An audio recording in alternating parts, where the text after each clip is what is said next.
Olá pessoal, eu sou o professor Ricardo Kleber e vamos seguindo então nos fundamentos sobre o Linux. Nessa segunda parte agora falaremos sobre as versões e distribuições do Linux.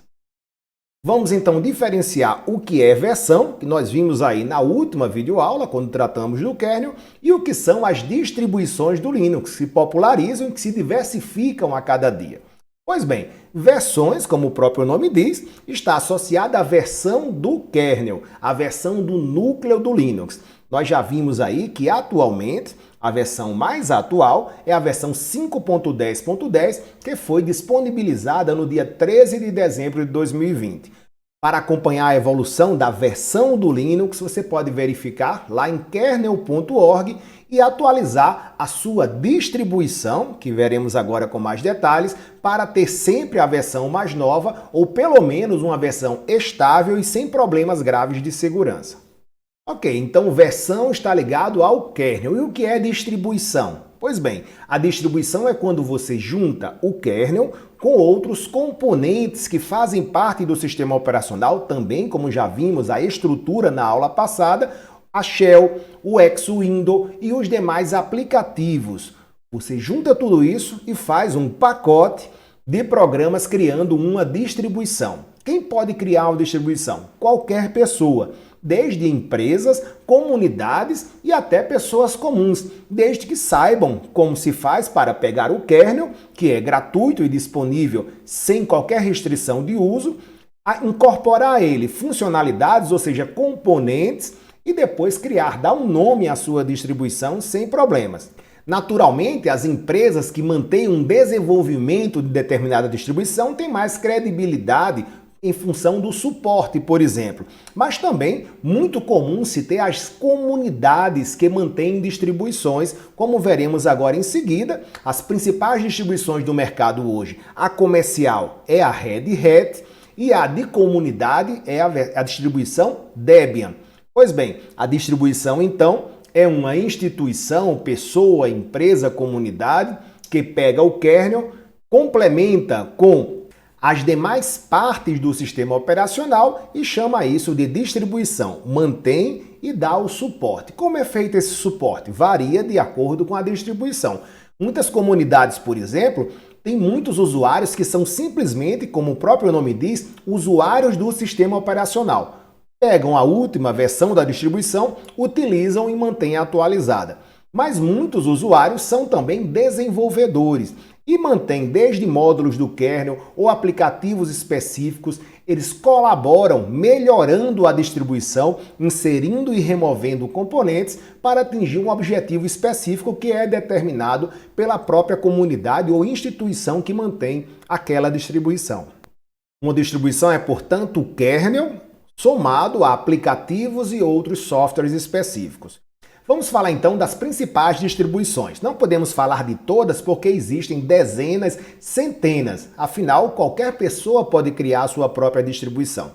Inicialmente, falando aí do que se derivou do Minix, a primeira versão do Linux, a GNU Linux, nativa lá em 1991, depois dela começaram a surgir distribuições que ganharam um maior respeito, uma maior usabilidade, criando comunidades.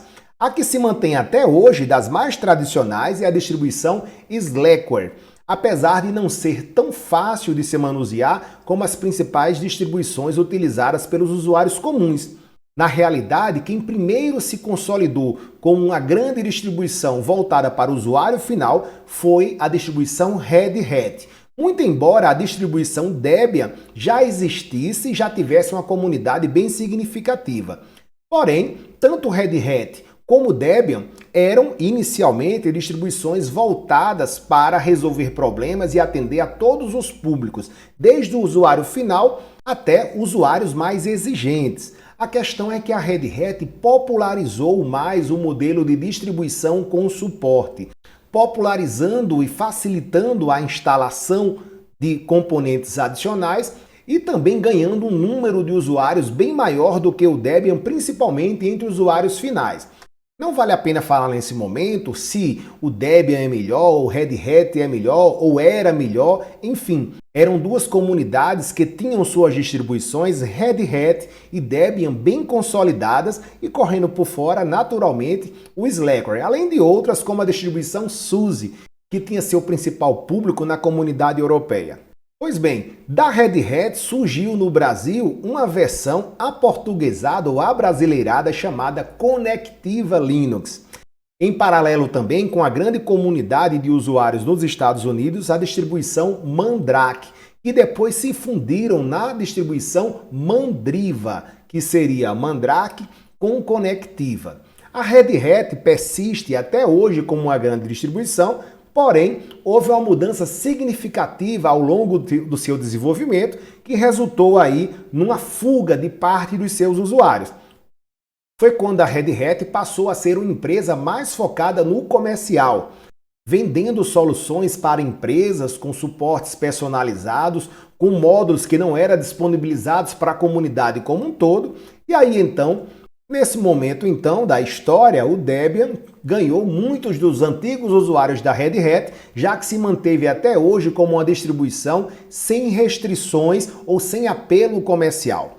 Muito embora a partir do projeto Red Hat tenha se criado a distribuição Fedora, que nada mais é do que uma continuação do antigo Red Hat, mas ainda mantendo as características de software livre ou open source. Inclusive, parte dos usuários do Fedora criam e incorporam funcionalidades que são incorporadas ao Red Hat, e a própria Red Hat é uma empresa comercial, mas ela financia o projeto Fedora, como também é um dos financiadores do projeto kernel.org, enfim. Mas o fato é que a Red Hat passou a ser uma empresa comercial com fins comerciais e o Debian é hoje a principal distribuição open source do mercado. Por isso que a partir dela surgiram tantas outras distribuições. Por exemplo, o Ubuntu, que é uma distribuição conhecida em todo o mundo e se popularizou muito rápido, ela é derivada do Debian. Além de diversas outras distribuições que foram derivadas do Debian ou derivadas do Ubuntu, que já era uma derivação do Debian. Todas elas open source, ou seja, código-fonte aberto, sem restrições de cópia e de utilização.